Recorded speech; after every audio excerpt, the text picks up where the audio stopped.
Hadirin yang berbahagia, bioskop Serambi segera dimulai.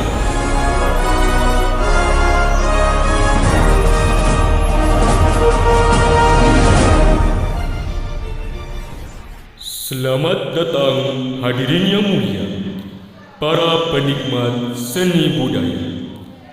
Harap diperhatikan, kencangkan niat tulus Anda dalam senyum dan ketawa.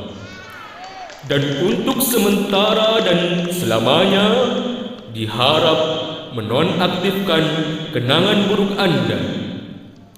Jangan sedih, apalagi kecewa. Mari kita semua panjatkan doa dan berusaha menatap masa depan yang cerah, walau kantong kering gelap gulita. Saksikanlah persembahan kami yang sederhana. Nikmatilah hidangan seadanya. Sebuah persembahan dari Kesemek, bukan buah, bukan juga permen, apalagi biskuit. Kesemek, kelompok seni Serambi Mekah. Inilah Drakaris, drama keren Islami berjudul Lorong Waktu Pemuda.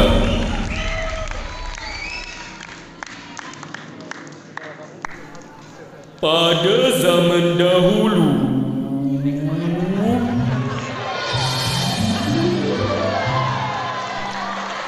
di sebuah negeri nan jauh di mata, tapi dekat di hati, terdapat sebuah padepokan yang gagah nan mewah, sederhana tapi istimewa. Terbaik, Serambi Mekah namanya. Di sanalah si Qasim tinggal, menuntut ilmu siang dan malam dengan perjuangan dan pengorbanan. Alkisah, sudah beberapa hari Qasim belum ada hubungan. Telepon dari ibu tersayang. Ia pun galau tak karuan, merenung kesana kemari tak ada tujuan.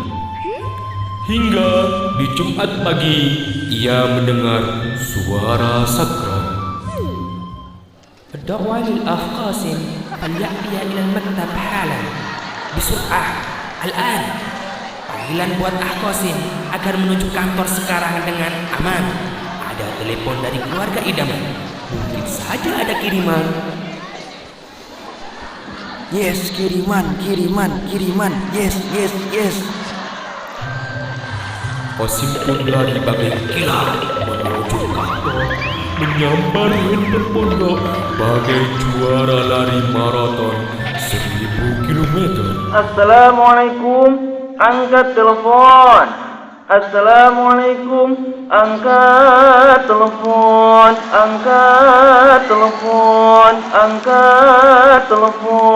Assalamu.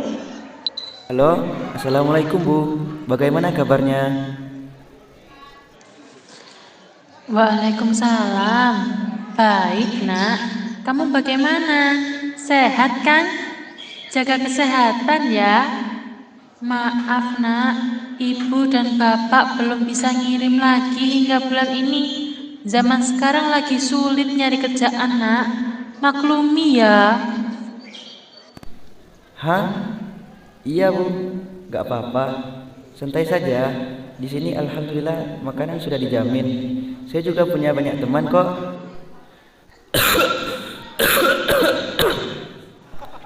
Bu, itu suara Bapak. Bapak kenapa Bu? Iya, Nak. Bapakmu lagi kurang fit. Beberapa hari ini panas, hujan dilewati. Tapi kerjaan belum juga ia dapati, Sim. Iya Bu, gak apa-apa. Qasim mengerti. Mau ngomong sama Bapak, Sim. Nih, Bapakmu. Halo Pak, gimana Pak? Jaga kesehatan ya Pak. Halo Sim. Iya nak. Cuma sakit ringan aja. Gak apa-apa untuk menebus dosa-dosa Bapak. Yang rajin jamaahnya ya. Semangat juga belajarnya. Insya Allah Pak, doanya ya buat Qasim. Iya Sim, pasti Bapak akan mendoakanmu. Sudah dulu ya Sim. Iya Pak, cepat sembuh ya. Assalamualaikum. Waalaikumsalam Sim. Qasim pun kini berjalan lemas menuju kantin Bu Zubaidah atau Umi Eda. Umi Eda, kantin murah meriah. Ia berharap kegalauannya akan segera berakhir. Ia meminum air hangat gratis dari kantin sembari menonton televisi kecil hiburan anak-anak serambi.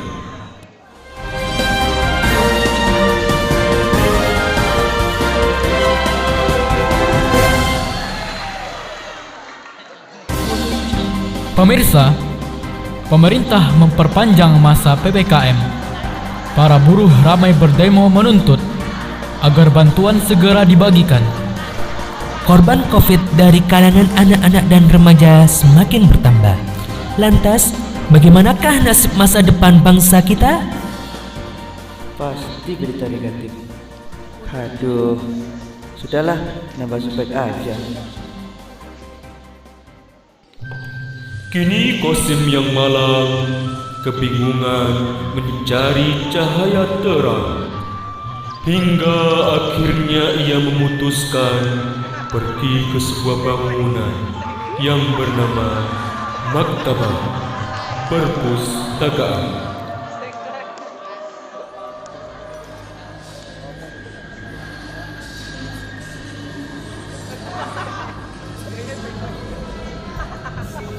Bangunan antik dan eksotis, namun sepi dan terlihat miris. Gudang ilmu yang sering menangis karena kalah dengan gudang makanan yang selalu sinis. Berhias jendela dunia, buku dan kitab mulia. Walau terkadang hanya dilihat gambarnya, tapi tak dibaca. Walau terlihat sepi seperti kuburan, tapi insya Allah setia dan selalu sedia hiburan. Qasim pun akhirnya mencari melihat-lihat buku yang ada, hingga ada buku usang terlihat kuno dan berdebu. Ketika Qasim membukanya, tiba-tiba terjadi sebuah keajaiban. Abracadabra.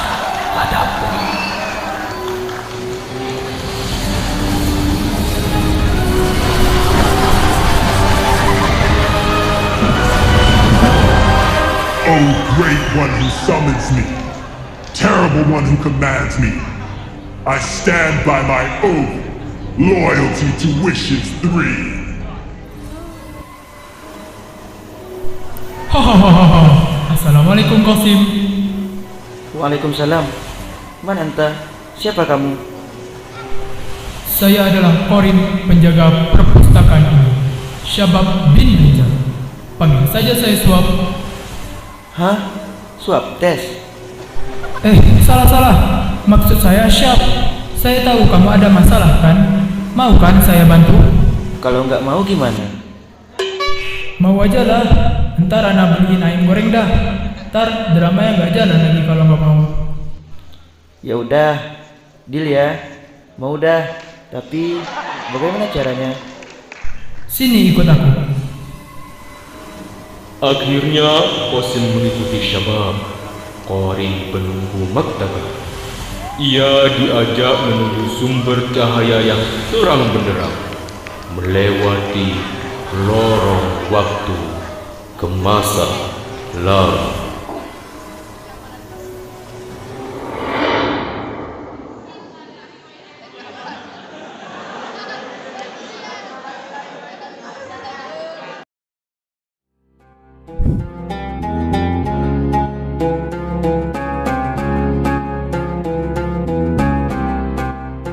Siapakah mereka, wahai Syab? Mereka adalah kaum Quraisy yang ingin membunuh Rasulullah Sallallahu Alaihi Wasallam ketika peristiwa hijrah. Dan pemuda belasan tahun yang tidur itu adalah Sayyidina Ali yang berani mempertaruhkan nyawanya demi Nabi Muhammad Sallallahu Alaihi Wasallam. Wahid, Ithnain, Thalatha. Ali, aina Muhammad? Aina Muhammad? Beliau sudah keluar. Kalian mau apa? Katakan sekali lagi, di mana Muhammad sekarang berada? Kenapa kamu yang berada di balik selimut? Kalau kalian tidak percaya, silakan periksa ke dalam. Kurang ajar. Kita kehilangan dia untuk kesekian kalinya. Qasim, ikutilah aku. Mari kita melanjutkan perjalanan kita.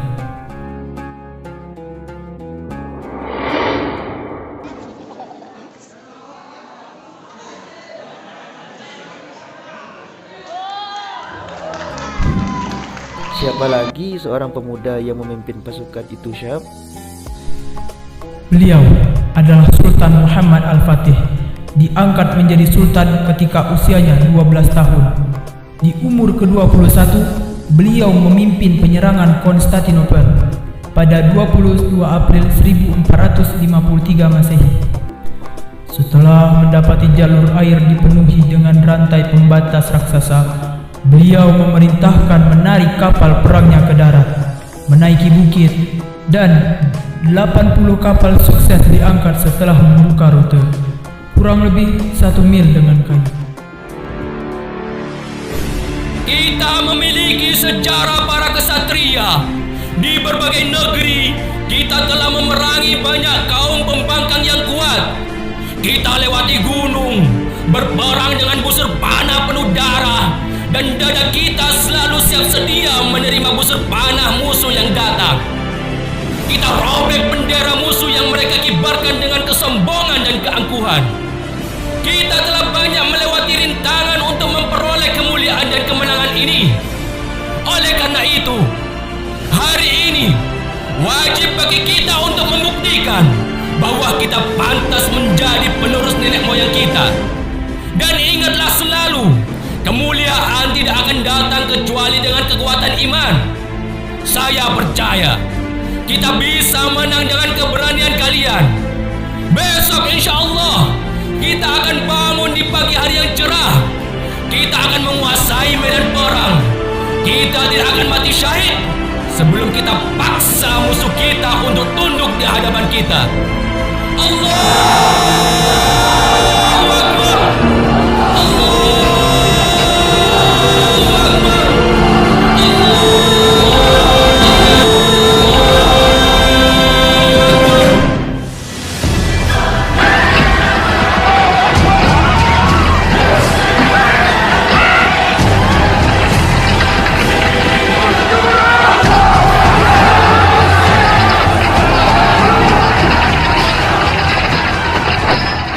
Sekitar sebulan kemudian, pada 29 Mei 1453, Konstantinopel akhirnya berhasil ditaklukkan pihak Utsmani setelah 57 hari pengepungan.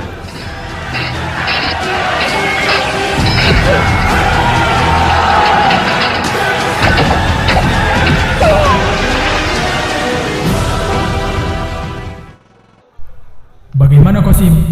Perjalanan yang menarik bukan? Mari kita lanjutkan lagi wisata religi kita menuju Nusantara, tanah air Indonesia. Tunggu, Syab. Jangan cepat-cepat.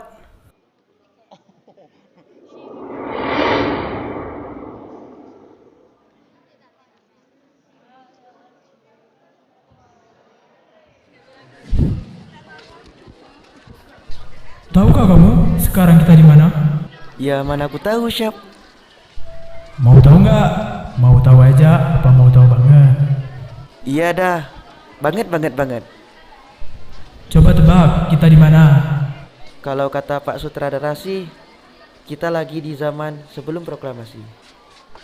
Betul. Memang cerdas Pak Sutradara. Ngomong-ngomong, Pak Sutradaranya siapa ya? Sudah. Stop. Cukup sampai di sini. Aku nggak butuh penjelasan kamu. Kembali ke laptop. 15 Agustus 1945. Para pemuda mendesak golongan tua untuk memproklamasikan Indonesia gagal. Para pemuda lalu melaksanakan pertemuan di Jalan Cikini nomor 71. Mereka lalu sepakat untuk menculik Soekarno-Hatta dan membawa mereka ke Rengas Dengklok.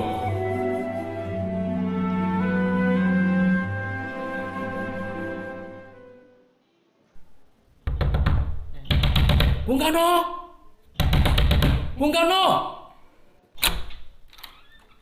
Ya, ada apa? Anda harus ikut kami ke Rengas Dengklok. Untuk apa aku ikut dengan kalian?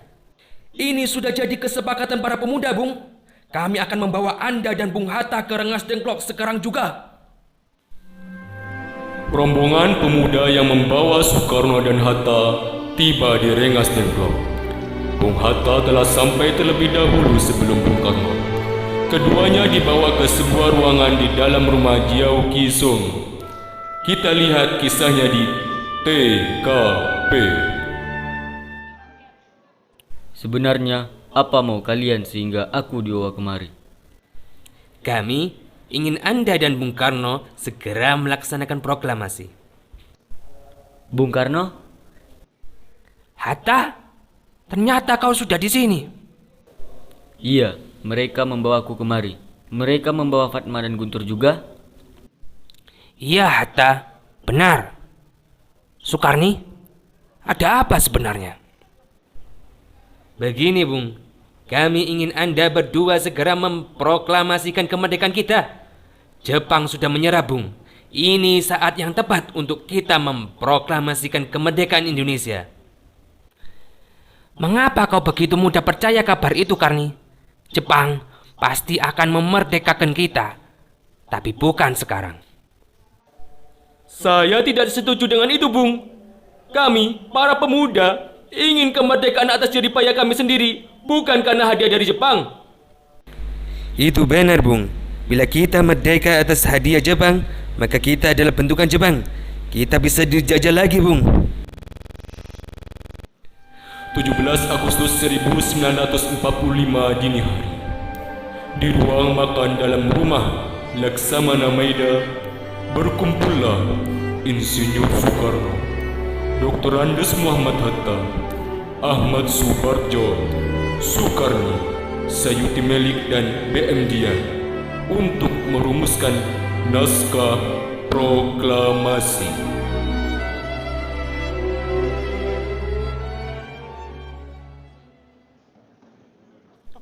Saudara-saudara, bagaimana bunyi naskah proklamasi kita? Kami, bangsa Indonesia, dengan ini menyatakan kemerdekaan Indonesia.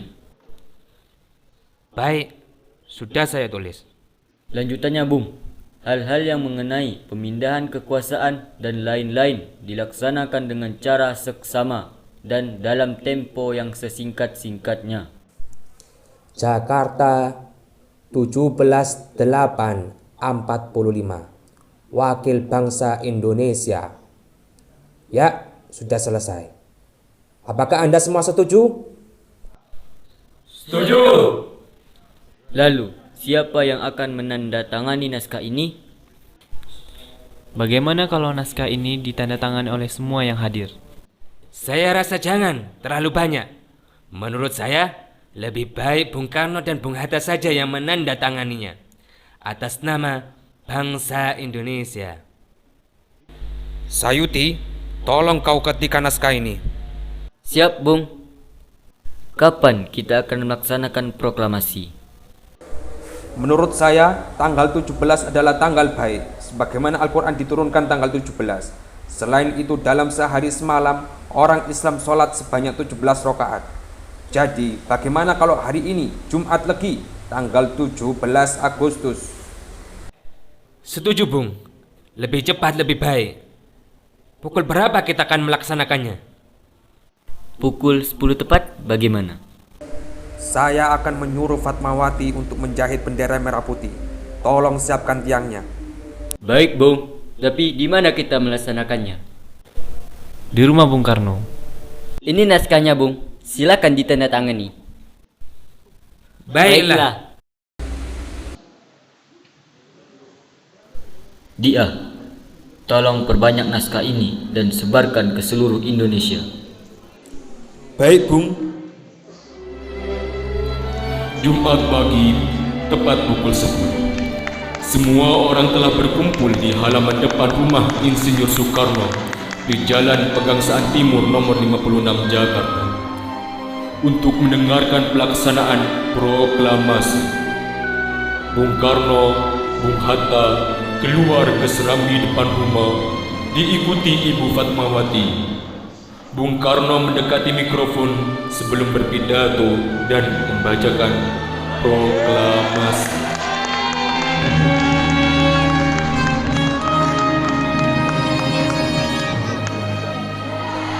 Proklamasi. Kami, bangsa Indonesia, dengan ini menyatakan kemerdekaan Indonesia. Hal-hal yang mengenai pemindahan kekuasaan dan lain-lain diselenggarakan dengan cara saksama dan dalam tempo yang sesingkat-singkatnya. Jakarta, 17 Agustus 1945, atas nama bangsa Indonesia, Soekarno, Hatta.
Persediaan makanan pada 50 ekor sapi cukup untuk 18 hari.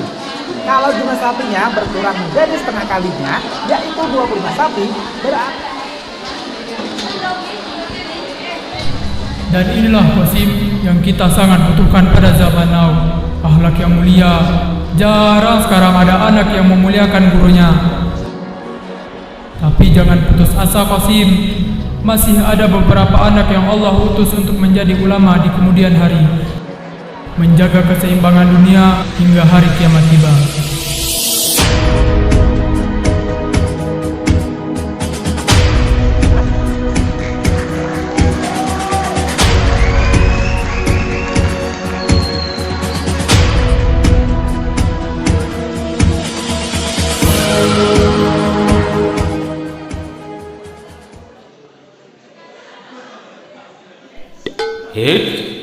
Cerita belum usai.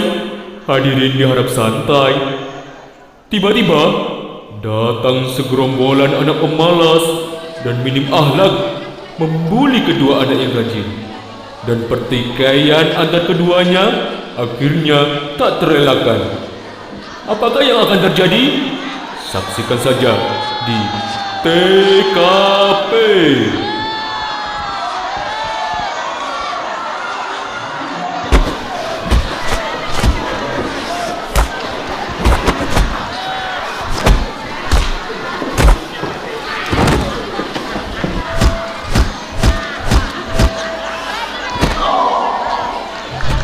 Qasim, sampai sampai di sini tugasku menemanimu. Kini masa depan pemuda, bangsa dan agama ada di tanganmu. Kukira kamu sudah bijak dan mengambil pelajaran dari perjalanan lorong waktu yang kita lalui. Stop! Muttafiqin nakif, mutafarriqin naskut. Bersatu kita teguh, bercerai kita belum kawin. Salah. Bercerai kita runtuh. Kalau pemuda terus-terusan begini, tidak membantu sesama menjadi lebih baik, maka jangan harap bangsa ini akan maju sejahtera. Ingat kata Bung Karno, berikan aku 10 pemuda, maka akan aku taklukkan dunia. Syubhanul yaum rijalul ghad. Sudah, mulai sekarang tobat. Jangan maksiat. Salawat. Benar juga kata Musim. Yuk kita tobat.